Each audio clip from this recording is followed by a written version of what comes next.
Okay, guys, welcome back to On Air with me, your host, Abigail Ratchford. So today is episode 6, but it's kind of a sequel from last episode, which was episode 5, obviously. The episode about why men love bitches.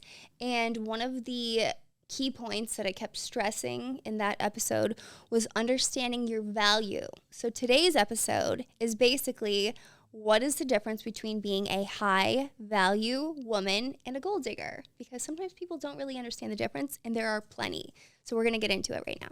Okay, guys. So the main difference between a high value woman, which we are going to refer to as HVW, so I don't have to keep saying the very long term every single time, and a gold digger is where you focus your energy.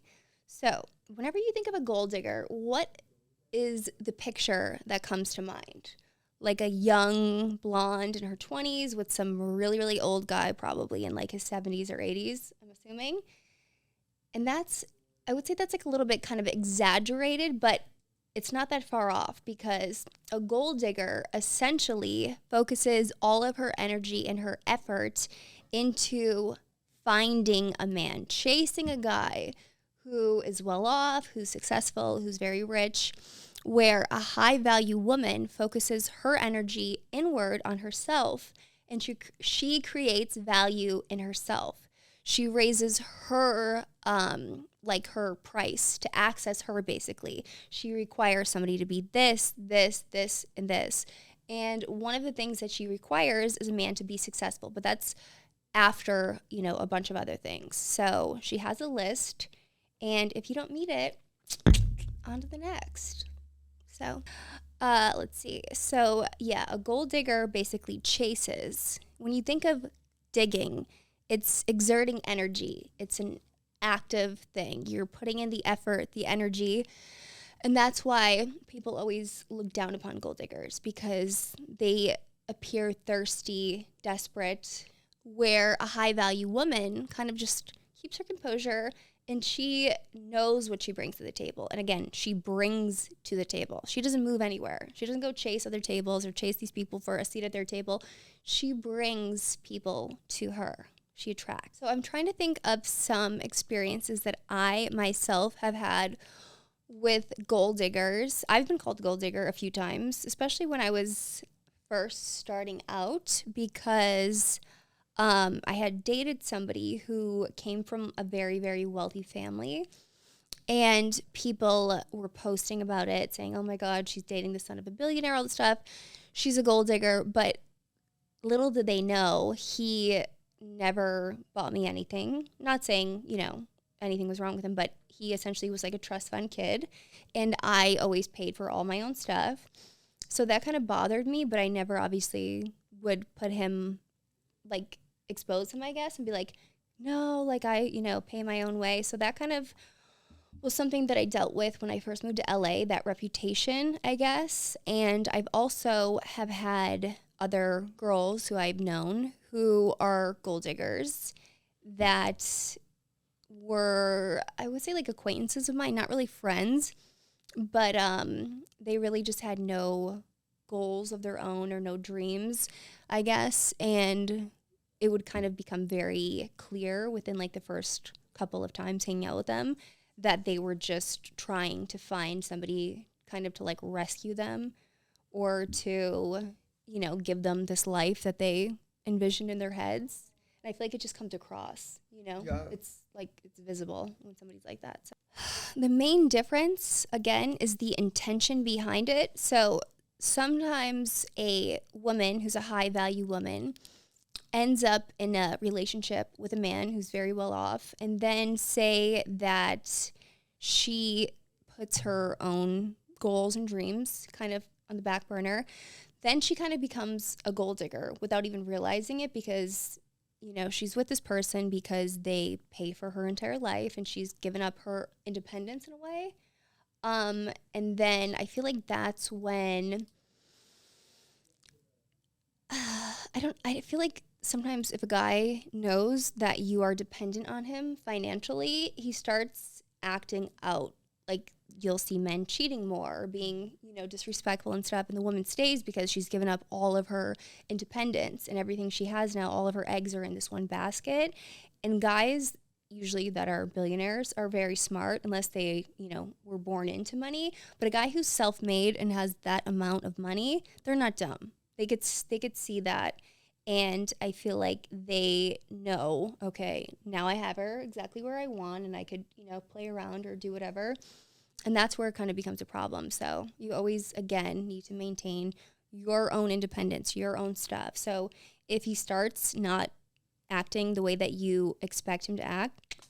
So I also feel like there is a huge difference between guys who are new money and guys who are old money, and also guys who maybe made their fortune off of something that I don't want to say requires you to be smart, but I feel like in LA you see all of these guys who are posting these photos of like Lamborghinis and Rolls Royces and stuff, but then they live in like a 2-bedroom apartment in Hollywood, and most of them probably sell weed, which there's nothing wrong with it. I know a million people in LA that do that. It's legal here. It's a good money, thing.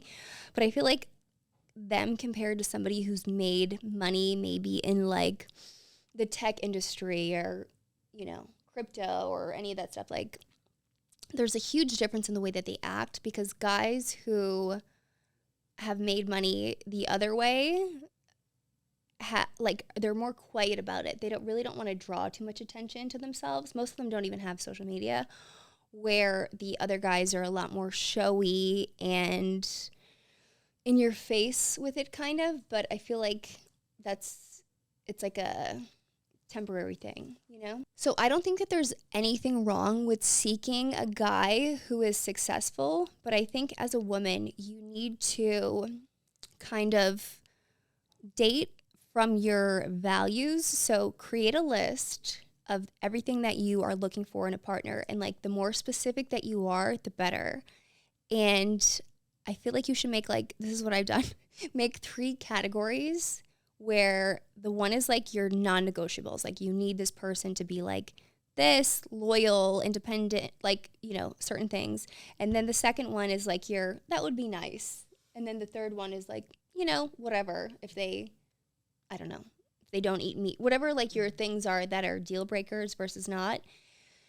Be very, very specific, because when you're just thinking about, oh my God, I need a guy to save me, like it's like a damsel in distress kind of vibe. You want a guy to come and rescue you and like give you this life, but then you're not really looking at all of the other things he brings to the table. So another thing that I think separates the two is that a high value woman dates based on her list of values. One of them is usually she wants a man to be successful because she is also successful. So she wants somebody to be able to match what she already brings to the table, what she already gives to herself. Where a gold digger, I feel like, doesn't really have her own aspirations or anything like that. So she's just looking for somebody to kind of come and rescue her, like a damsel in distress vibe, which you don't want. Because when you give somebody all the power of your happiness and your freedom and your, life, basically, they could take it. If they're gone and they leave you, what are you left with? Nothing. So I feel like gold diggers usually kind of sacrifice their own values and interest, because, again, their main priority is just finding somebody, landing somebody who can kind of save them or give them this lifestyle that they envision, because they don't feel confident enough that they can create the life that they want for themselves. So they sometimes deal with poor behavior, infidelity, being disrespected, all of that, just because they're comfortable or they're living the life that they want, where a high-value woman has a million other requirements that she expects from a man who's dating her, being respected, being loyal, being faithful, supportive, all of those things. And again, if he, steps out of line, or if he cheats or treats her less than she expects, she's gone.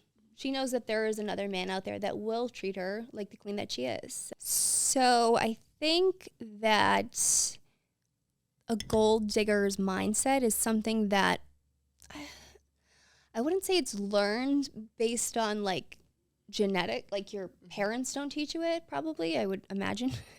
But I feel like now with social media, sometimes we can kind of get this inflated sense of like being superior or being more than we think we are based on just attention and not actual like credibility. So there's a million hot girls out there that I feel like put too much emphasis on the way that they look and their reaction from men online, whether it's just like thirst traps that they're posting and they have all these guys drooling over them. And I'm not saying anything's wrong with that. Trust me, I built my entire brand off of that, but I've always understood that like my looks were just a part of it because I know that I bring much more to the table. And looks only get you so far. They get you in the door, but then everything else, your intelligence, your humor, the way you treat people, that is what keeps you in the room, and that's what kind of gives you a confidence that has nothing to do with the exterior. And I feel like women who are gold diggers usually rely on the outer confidence with looks, and that's very fragile. It's like a very shaky foundation. So they don't think that they bring anything else to the table, so they kind of base their judgment calls and their, like readiness to settle down with somebody based on just him being able to pay for her lifestyle. Okay, guys, so we are about to get into some of your questions that I drew from Instagram because you guys always just have really, really juicy things, and I have the answers. So, who is a high-value woman that you know personally? I don't know her personally. I've actually never met her. But I would say the first one that comes to mind would be Lori Harvey, somewhat. And I feel like she definitely has like the foundation of being a high value woman. The only thing I would change or I would advise her to do is not jump into relationships so soon after the last one, because I feel like that kind of gives off like a little bit of a J-Lo vibe where it seems like you can't be alone. You know what I mean? But I feel like what makes me think she is high value is her last relationship with Michael B. Jordan, where she broke up with him and everyone, including myself, is like, what? He's like the sexiest man alive. But I feel like when you're a high value woman, that doesn't matter. I don't know obviously what went on in their relationship. Nobody does. But clearly he wasn't meeting her standards of what she expected from somebody. So she just, moved on and sayonara and I wish you the best. So I feel like that is kind of a key to being like a high value woman, is just knowing when it's time to kind of split and pick up the pieces and move on. So what qualities do I think makes a woman high value?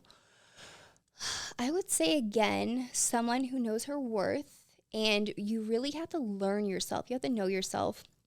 I think that I can't stress that enough, that after a relationship, you really do need time to be by yourself. And I know not everyone's the same way, and some people like to just immediately get back into things, but I think it's very crucial if you really want the life that you want to lead, and especially like if you want to kind of have that relationship that you envision that's like goals, you do need time on your own to really learn what makes you you.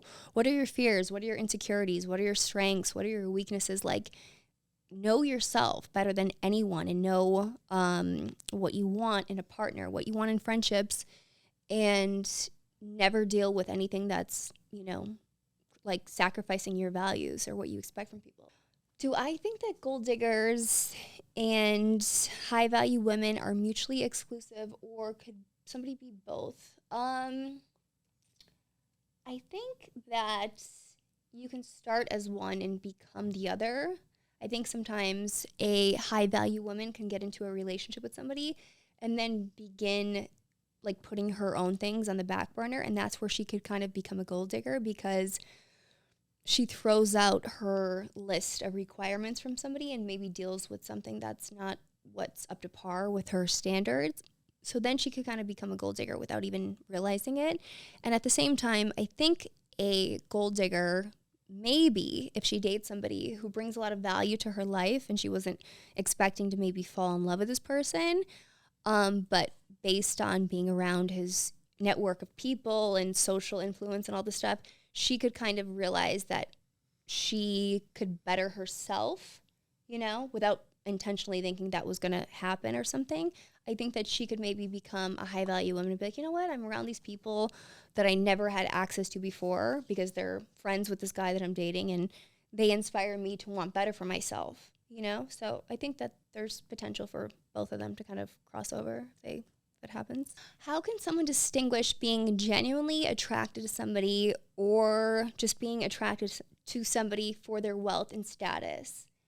I would say if you really think about it, if you take the money and everything off the table, if you would want to be with this person, like just envision the life without any of that stuff. And if you're like, this person is replaceable, then you know that you're just with them for those things. But if you're like, no, that none of that matters, I really love this person and that's just like an added bonus that they're successful, then you know that there's more to it. There's more substance to the attractions.